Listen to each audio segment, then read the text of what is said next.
vanaand almal. Ek hoop julle het almal 'n goeie week gehad sover en dat julle geseënde aand sal hê. Kom ons sluit net gou die oë vir gebed. Baie dankie liewe Here vir die wonderlike dag wat ons kan hê en vir alles wat U altyd vir ons doen, dat U so goed is vir ons, vir al die seëninge wat U op ons uitstort. Wees met ons, waar ons oor U gaan lees, dat alles sal goed gaan en dat ons ietsie uit sal kry. Asseblief Here, amen. Ek gaan vir julle 'n storie vertel oor Genghis Khan. Hy het gedurende die middeleeue oor die groot Mongoolse ryk in Oos-Europa geheers. Hy was baie lief vir jag en eendag in vredestyd het hy en sy vriende die veld ingery om hase te jag. In daardie tyd het hulle makvalke, hoogs intelligente voëls geleer om die prooi uit die lug te bespied of af te duik daarheen en so vir hulle baase aan te dui waar die diertjie was. Aan die einde van die dag was die koning nog lus om 'n bietjie in die bos rond te ry en hy stuur die res van die jaggeselskap huis toe. Ook sy makvalk het hy na die paleis toe teruggekeer, want die voël het die pad daarheen goed geken. Dit was 'n warm dag en die koning was moeg.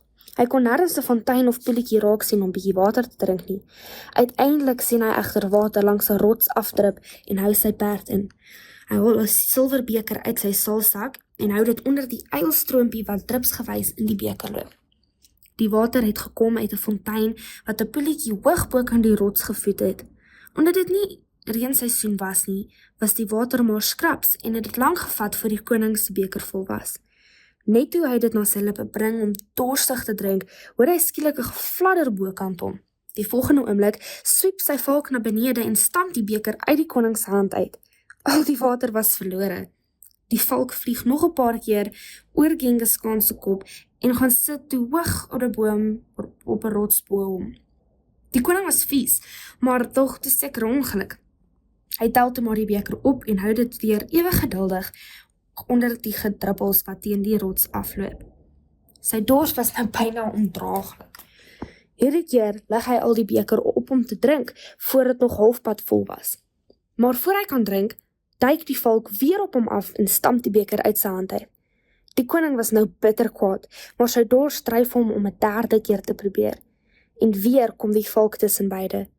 Genghis was nou woedend en trek sy swaard uit.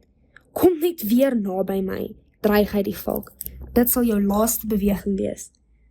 Maar toe die beker genoeg water bevat om te drink en die koning dit dorstig oplig, vlieg die valk voor die swaard verby en stamp die beker weg. Die keer rol dit 'n end weg en val in 'n opening tussen twee rotse in, buite bereik van die koning. Buite homself in frustrasie lig die koning sy groot swaard en kap na die voël. Die volgende oomblik lê die valk bloedend op die vloer. Hy gee 'n paar rukbewegings en sterf daar voor die koning se voete. Dis wat jy kry as jy my probeer uitdaag, sê die vegterkoning.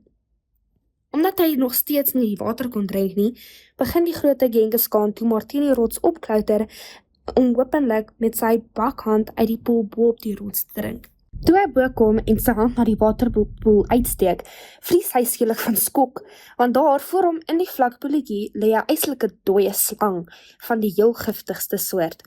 Die water wat hy wou drink, sou dodelik giftig gewees het. My valk het my lewe probeer red, roep die verdwaaste koning. En hoe het ek hom daarvoor vergoed? Hy was my vriend en ek het hom vermoor.